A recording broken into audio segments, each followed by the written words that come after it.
ustedes, sean muy bienvenidos a una nueva edición del Espacio de Análisis Internacional de nuestro canal TVU de la región al mundo. En esta oportunidad nos queremos volver a adentrar en la contingencia política europea porque elecciones del Parlamento Europeo asoman para este mes precisamente con resultados la última semana. Queremos conocer cómo se mueven las fuerzas políticas y también cómo están tomando los gobiernos este desafío y este test político que también se tiene que pasar cada vez que se escoge el nuevo representante de este órgano legislativo continental. Para conversar de estos temas tenemos a dos grandes invitados y también amigos de la región al mundo. Saludamos a Paulina Astroza, directora del Programas Europeos de la Universidad de Concepción. ¿Cómo estás, Paulina? Bien, gracias. Un gusto de nuevo estar conversando. Un gusto nuevamente para conversar de Europa y también nos acompaña David Mateix. Ya habíamos tenido oportunidad de conversar de Europa, ya que estamos de vuelta, las elecciones así nos convocan y tenemos que conversar también de lo que sucede en Francia, del Brexit, de muchas cosas. David. Todo lo que quiere. Gracias por invitarme otra vez. Sí, pues aquí estamos y comenzamos con una explicación, no sé si les parece, ¿qué es el Parlamento Europeo?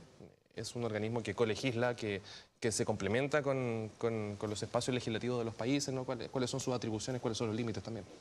El Parlamento Europeo es una de las instituciones de la Unión Europea y que hoy día es un órgano colegislador, participa justamente en la dictación de las normas que rigen a los países que son de la Unión Europea y que son del ámbito justamente de la Unión Europea. Este órgano, la verdad es que es bastante antiguo porque parte cuando se crean las primeras comunidades europeas, ahí ya existía el Parlamento y que después pasa a ser el Parlamento de lo que es hoy día la Unión Europea. Y es un órgano colegislador que ha ido ganando atribuciones con el tiempo, porque justamente una de las críticas que hacían algunos era que este Parlamento tenía poco poder, de partida no tiene la iniciativa legislativa, la tiene otro órgano que es la Comisión Europea, por lo tanto para iniciar las discusiones de los proyectos que hoy día podríamos llamar leyes, que no se llaman leyes en realidad en el ámbito europeo, de las directivas, las normas, ellos no pueden iniciar la discusión, pero hoy día sí tienen poder justamente como colegislador, y eso se ha ido ganando con el tiempo. Y es un órgano que desde 1979 se elige directamente por los ciudadanos europeos, por lo tanto ellos votan hoy día directamente por aquellos que quieren que sean sus eurodiputados. En el pasado no era así, en el pasado eran los parlamentos nacionales que elegían a su representante al Parlamento Europeo. Entonces, como una medida de luchar contra esa crítica del llamado déficit democrático, bueno, es que una de las medidas fue justamente que los europeos puedan directamente votar por su representante. Duran 5 años en su cargo, se cambia totalmente, digamos, los escaños y eso es lo que se va a celebrar ahora. Y además es muy importante porque está amarrado con las elecciones de las otras autoridades importantes de las otras instituciones europeas.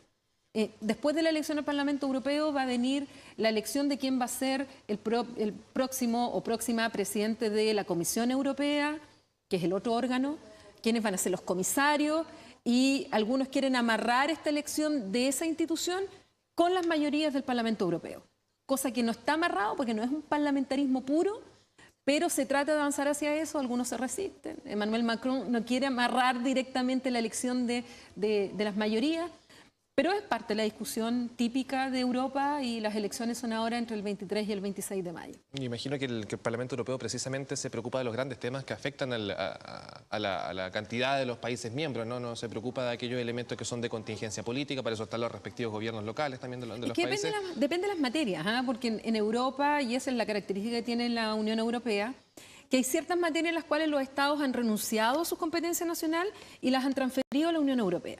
Entonces son los órganos de la Unión Europea, entre ellos el Parlamento, evidentemente, quienes deciden esas materias. Por ejemplo, tratados de libre comercio.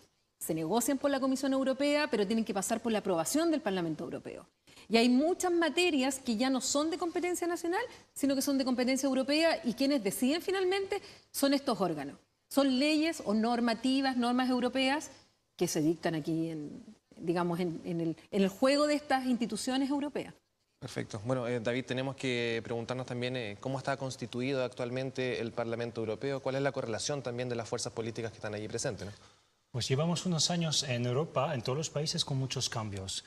Y ahora se va a reflejar en esas elecciones todos los cambios que han vivido todos los países desde 2012, 2013, desde la crisis económica. De hecho, tenemos una lámina para ver cómo está compuesto el Parlamento Europeo. No sé también si tú nos puedes explicar, ¿se replican las fuerzas internas de los países también en el Parlamento Europeo? Sí, bastante, pero esta lámina ya es historia, es el pasado, porque vamos a vivir un cambio importante. Esas elecciones, de momento solo tenemos proyecciones, pero viendo lo que ha pasado en los países europeos y los sondeos, lo que pronostican, esta imagen que se ve ahora se va a cambiar muchísimo, porque desde las primeras elecciones por los ciudadanos en 1979, los dos grupos que gobernaban Europa, si se puede decir así, van a perder la mayoría. Los populares tenían la mayoría hasta ahora, aliado con los socialistas, pero ellos dos tenían la mayoría en el Parlamento Europeo. Esto se va a desaparecer, van a perder, porque están subiendo dos nuevos grupos. Un grupo de populistas, que es la alianza de las ultraderechas en Europa, que ya está la ultraderecha francesa, que es el primer partido ahora de momento en Francia, en los sondeos. En Italia, que son primeros también. Y más en Hungría, en Polonia, se van a juntar todos estos políticos de ultraderecha. Entonces vamos a tener un grupo populista anti-europeo más fuerte. Y también está apareciendo otra fuerza política, una fuerza liberal, sostenida por el presidente francés Emmanuel Macron, que tiene alianzas con varios partidos en varios países y están intentando llevar un nuevo grupo en el Parlamento. Y esta fuerza, en las proyecciones, está tercera de momento. No es suficiente para tener mayoría, ahora lo vemos. Vemos que los conservadores y los socialistas que aparecen ahí en azul y en rojo van perdiendo fuerza. A ellos dos no tienen la mayoría. Y entra en medio este grupo de liberales de Emmanuel Macron, que viene a perturbar un poco el juego político. ¿Y cuál es el clivaje, David? Porque uno está acostumbrado a pensar en izquierda o derecha, pero aquí da la sensación de que es o estás con Europa o no estás con Europa, ¿no? Lo que pasa es que los populares que se ven en azul y los socialistas que se ven en rojo son europeístas. Esto no hay problema, no hay dudas con ellos. Lo que pasa es que nunca han tenido un programa muy fuerte para Europa. Las elecciones hasta ahora eran elecciones nacionales. La gente en España, por ejemplo, si son socialistas, van a votar socialistas, pero no por un proyecto europeo. Claro. Van a votar por una ideología. Lo que pasa ahora es que Emmanuel Macron y sus aliados, que están en España, por ejemplo, con Ciudadanos, están proponiendo un programa político, de verdad. Entonces, da igual que sea de derecha o de izquierda, uno puede ver si le conviene el proyecto en el ámbito ecológico, en el ámbito social, en el ámbito económico. Entonces, una fuerza supranacional que está apareciendo, que se define en el centro político, hay aliado de derecha, hay aliado desde izquierda, pero viene a perturbar todo este juego político. Y lo que va a pasar ahora, después de las elecciones, es que, por ejemplo, ahora no se sabe quién va a ser el próximo presidente de la Comisión Europea. Porque antes, con el Pacto Socialista-Conservadores, por ejemplo, los primeros en 2014 fueron los populares. Pues entonces fue un popular que dirigió la Comisión, Jean-Claude Juncker. Ahora no va a ser ni un socialista ni un popular, porque los dos no van a tener la mayoría. Y se dice que el grupo liberal, el grupo que estaría en amarillo aquí ahora, puede ser un poco el que va a decidir un poco a quién va a ser. Y puede que sea por primera vez que no sea un socialista, no sea un popular. Puede ser un ecologista o puede ser un liberal. Va a haber un cambio. Porque de todas formas todos tendrán que pactar para frenar al populismo. Que estos entran con fuerza en el Parlamento. Porque los populistas, lo repito, están primero en Francia en los sondeos, en Italia, que son países grandes que envían 60, 70 diputados a la vez. Y están también los ingleses, que todavía están con nosotros, están en Europa, a pesar del Brexit que todavía no se consigue. Y el primer partido en los sondeos, que tiene más votos que los laboristas, los de izquierda y los populares reunidos, el partido Brexit, el partido anti-europeo, en los sondeos en Inglaterra, de momento está a 35%. Entonces vamos a tener muchos diputados anti-europeos, la verdad, y los otros, si queremos seguir con el proyecto europeo, tendrán que pactar. Sí, ha pasado mucho tiempo, Paulina, de las elecciones en 2014, que también la veíamos de cómo está compuesto el Parlamento. ¿Qué se juega Europa en estas elecciones, no? Tal vez no estamos tan acostumbrados a prestarle atención a estas elecciones, pero ahora sí, dado este mapa también que nos señala David, hay que poner ojo a las fuerzas populistas emergentes. No, y no solamente nosotros estamos hoy día hablando de las elecciones europeas, los europeos hoy día están hablando de las elecciones europeas.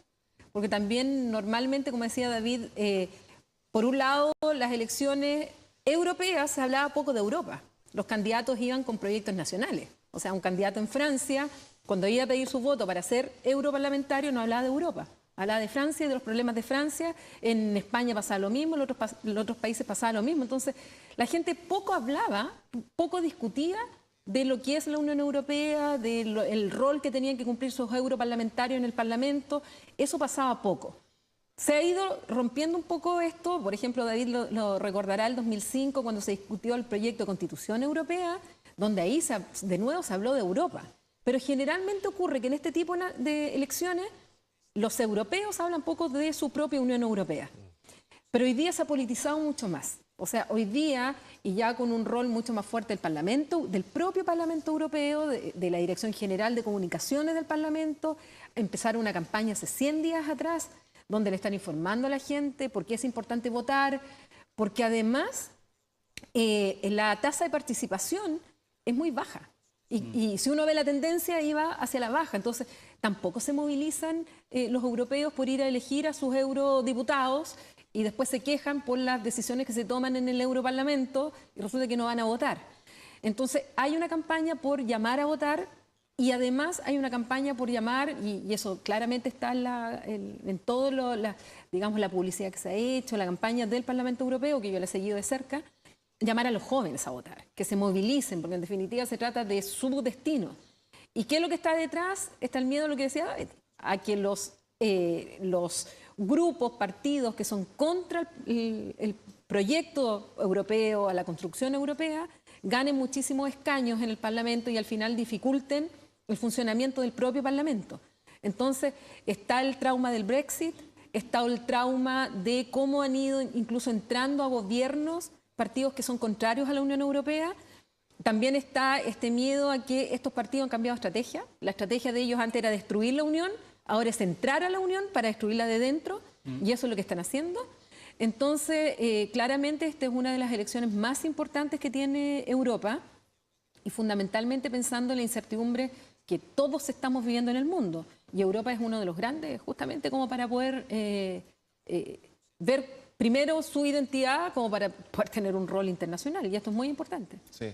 David, tú lo mencionabas, ¿sí? ¿Quieres hacer un punto? Solo añadir una cosa para dar un dato. En Francia ahora se estima que vamos a tener 25 millones de abstencionistas. De los 42 o 43 millones de gente que puede votar, 25 no van a ir. Porque no se conoce muy bien el papel de las instituciones, la gente no entiende este Parlamento que no tiene la iniciativa de la ley, que solo la puedo votar o rechazar, pero los eurodiputados no pueden proponer leyes, entonces no entienden quién lleva el tema legislativo en Europa, está mal conocido, los diputados no son conocidos tampoco, solo le conoce vota, se conoce un nombre, pero luego desaparece 5 años. Entonces la abstención es un poco el enemigo de la democracia y de la participación para estas elecciones. También en estos cambios que hay, algo importante que quería notar, que pasó ayer en Francia, tenemos en Italia, por ejemplo, una alianza entre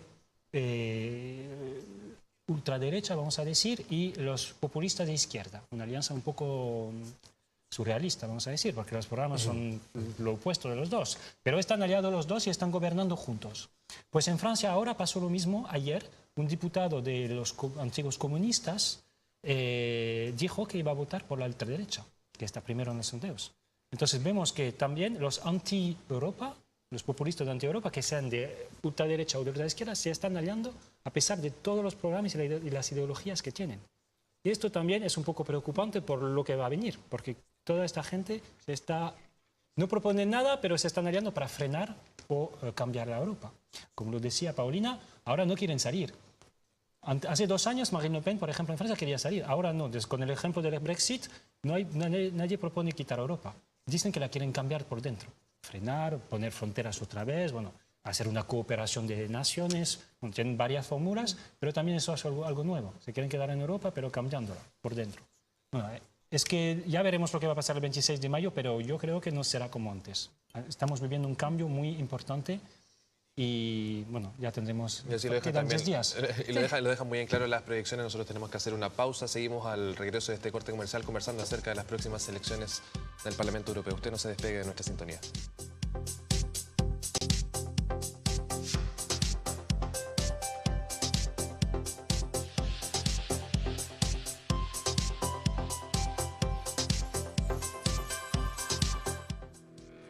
Somos una universidad soñada y construida desde concepción. Y pronto cumpliremos 100 años.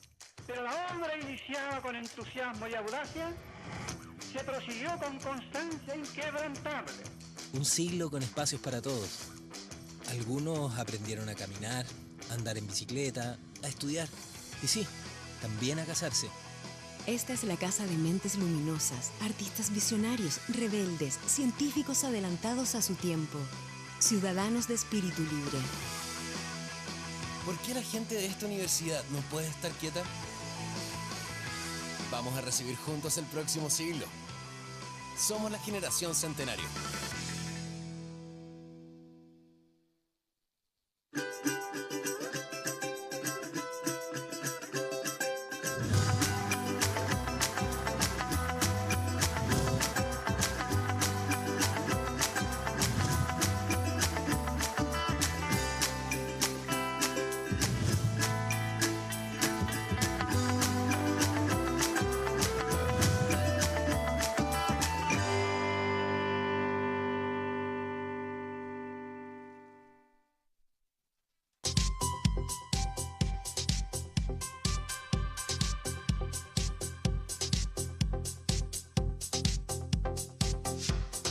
Seguimos haciendo de la región al mundo, conversamos acerca de las próximas elecciones del Parlamento Europeo y hay un contrasentido, si es que así le podemos llamar, o un hecho de la causa ya a estas alturas, es que los británicos van a escoger eurodiputados, Paulina, pese a haber votado en un referéndum interno, salirse de la Unión Europea ya hace bastante tiempo, ¿no? ¿Cómo se explica esa situación? ¿Cómo se llega a ese contrasentido? A ver, se explica porque ellos siguen siendo parte de la Unión Europea. O sea, pese a lo que algunos quisieron... La verdad es que tanto la negociación como la posnegociación y todo lo que ha pasado en el último tiempo al interior del Reino Unido ha traído como consecuencia que ellos siguen siendo parte de la Unión Europea y yo no sé hasta cuándo seguirán siendo parte de la Unión Europea, ni siquiera ellos lo saben. Entonces, la verdad es que esto además le trajo un problema para las propias elecciones europeas. Porque una de las cosas que se le criticó a Theresa May cuando se demoró en activar el Brexit, porque ella tenía que activar la salida después del referéndum. Acuérdate que dimitió David Cameron, se eligió dentro del Partido Conservador, finalmente es elegida ella, y después además pasó un tiempo hasta que ella activó lo que se llama el artículo 50 del Tratado de la Unión Europea, que empezó estos 2 años de negociación. Y una de las críticas que se le había hecho a Theresa May es que se estaba demorando demasiado, porque justamente lo que el resto de los europeos quería evitar era que el Brexit coincidiera con las elecciones al Europarlamento. O sea, querían que empezara rápido, cosa que esto ya estuviera despejado, ya en las elecciones de ahora se pudieran elegir al Parlamento sin los británicos dentro. Ahora, ¿qué implica esto? Esto implica que toda la organización que se hizo para las elecciones se hizo pensando con el Reino Unido fuera. Y de hecho, de 751 escaños que tiene el Parlamento, se sacan los 73 que corresponden a los británicos, esto se eligen en proporción a la población, ellos tienen 73 escaños, y se sacaron esos 73 y se consideraron algunos escaños que se repartieron. Francia tuvo algunos, España, se repartieron algunos. Y supuestamente se iban a elegir a 705 europarlamentarios. Pero como finalmente la fecha del 29, que era la salida el 29 de marzo, era la fecha de salir, se prorrogó hasta el 12 de abril, el 12 de abril se volvió a prorrogar hasta el 31 de octubre, y además se le dijo a Theresa May, usted nos tiene que decir lo antes posible si van a participar o no van a participar de las elecciones. O sea, si van a tener luego un acuerdo en el cual nosotros ya vamos a poder terminar el Brexit antes del 1 de junio. Finalmente no lo hicieron, Theresa May se dio cuenta que no tiene consenso interno, que no iba a poder cumplir con la fecha, entonces les avisó oficialmente a la Unión Europea que iban a tener que participar en las elecciones. Entonces ellos tuvieron que partir la campaña, ahora atrasados, porque el resto de Europa ya había partido, y ellos partieron ahora con la campaña para llenar esos 73 cupos y se vuelve al original de los 751. Y ahí viene la campaña que señalaba David, en la cual Nigel Farage, que es el que creó el UKIP, el partido para salirse de la Unión Europea, resulta que él ya no está en el UKIP. Él creó su propio partido, que se llama el Partido del Brexit, y él participa ahora en las elecciones, en la campaña para las elecciones europeas. Él mismo es europarlamentario. Él hace mucho tiempo que es europarlamentario y él ahora lo que pretende es con este partido nuevo es ganar más escaños del partido por el Brexit en estos 73. Y efectivamente las encuestas hoy día indican que el primer partido de preferencia en los británicos es este partido de Nigel Farage, este nuevo partido, con un 35% más o menos.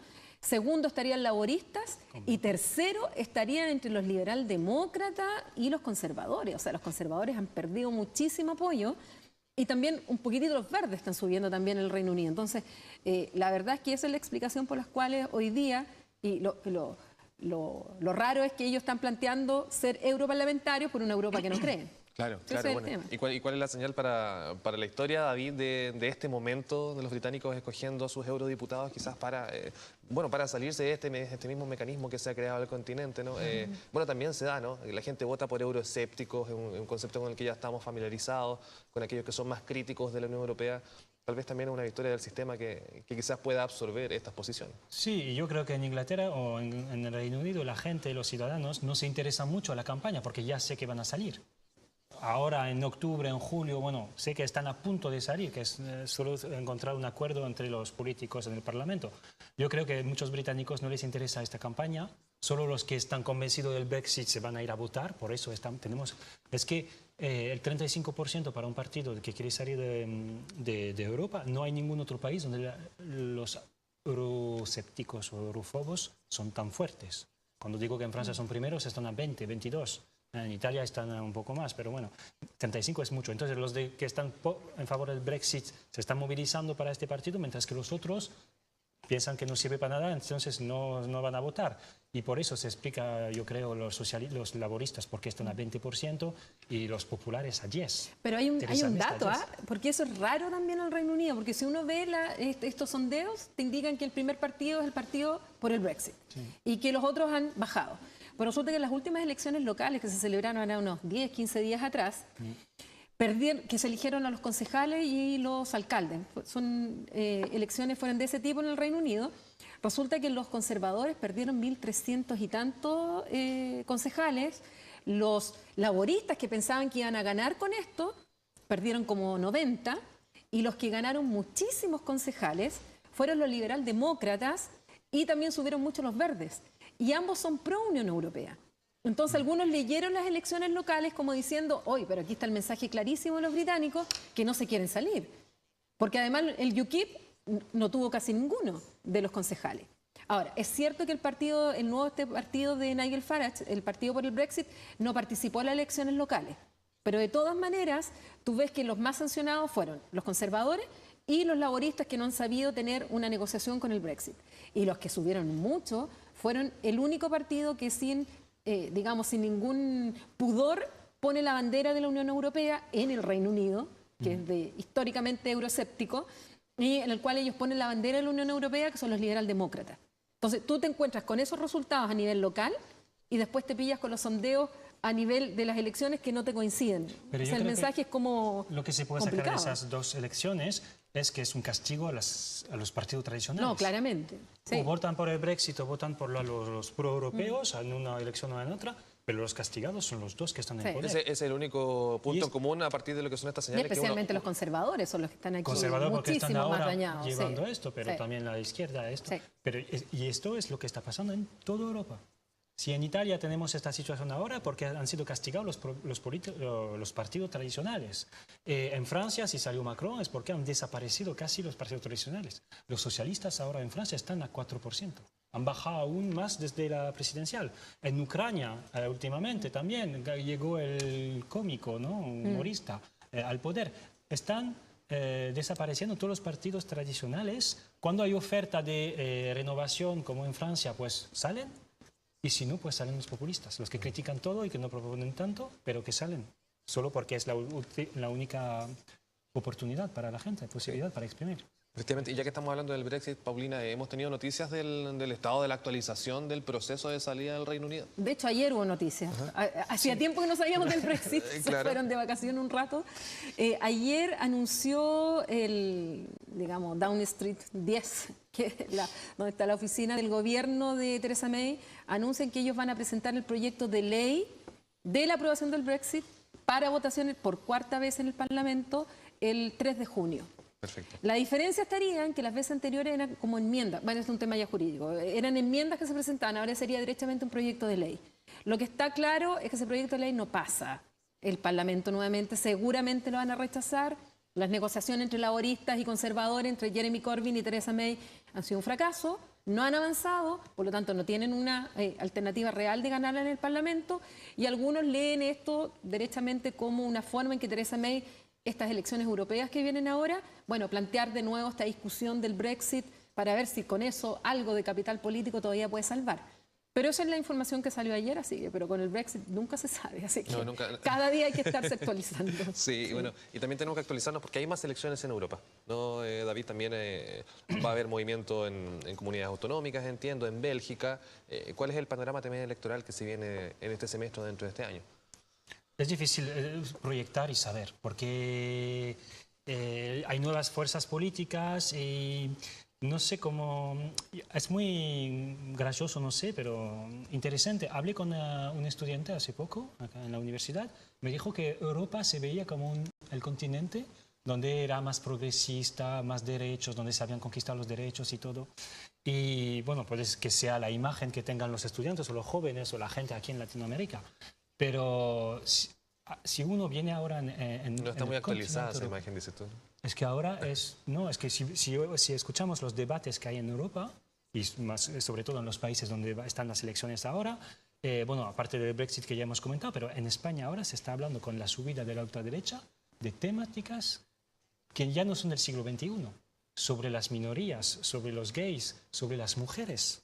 Se habla de feminacismo, que dicen que la sociedad ha ido demasiado hacia las mujeres y hacia los derechos de las mujeres, que están demasiado protegidos, que los hombres siempre son culpables. Esos son los discursos que se oyen ahora en España. Un retroceso por donde se le mire. Pero es ya y un retroceso también y un error. Si hemos dado derechos a mujeres es porque para que sean iguales que los hombres, ¿no? Pero ellos lo tratan de una manera que casi parece que tienen razón y que sí, que es demasiado para las mujeres y todo, que la sociedad ha ido más lejos de lo que sería normal, de igualdad y esas cosas. Y es surrealista lo que se oye, lo que se dice. Y eso es por culpa de un partido en España que está al 10% ahora, el partido Vox, que por primera vez este mes tuvo de diputados. Y creo que lo comentaron aquí también hace unas semanas. Sí. El partido que surgió en España y tiene 20 diputados, un partido que no existía hace 4 meses. Y estas son las temáticas, las fronteras, los derechos, las minorías. Bueno, todo esto es un cambio y la verdad es que un poco como el Brexit no se sabe hasta dónde se va a ir.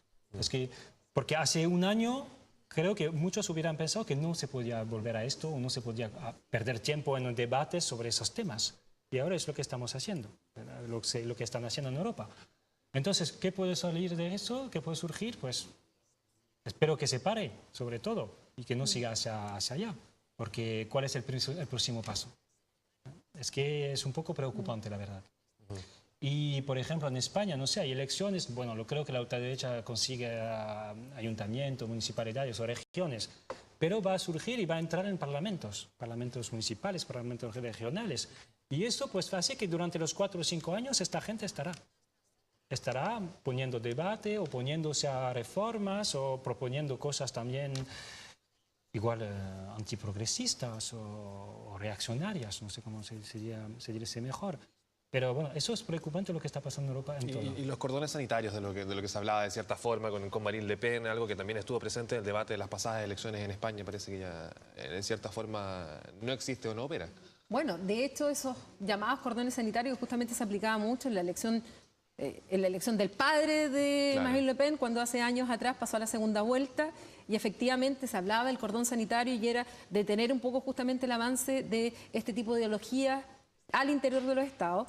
Bueno, hoy día o se ha corrido el cerco o sencillamente ya no existe, porque están algunos partidos dispuestos a llegar a acuerdo, negociar e incorporarlos al poder. Pasó en Austria, pasó en el mismo España, en una comunidad autonómica, está pasando también, pasó en Italia. Entonces, en 6 países. Claro, entonces está pasando eso, o se corrió el cerco o sencillamente ya no está.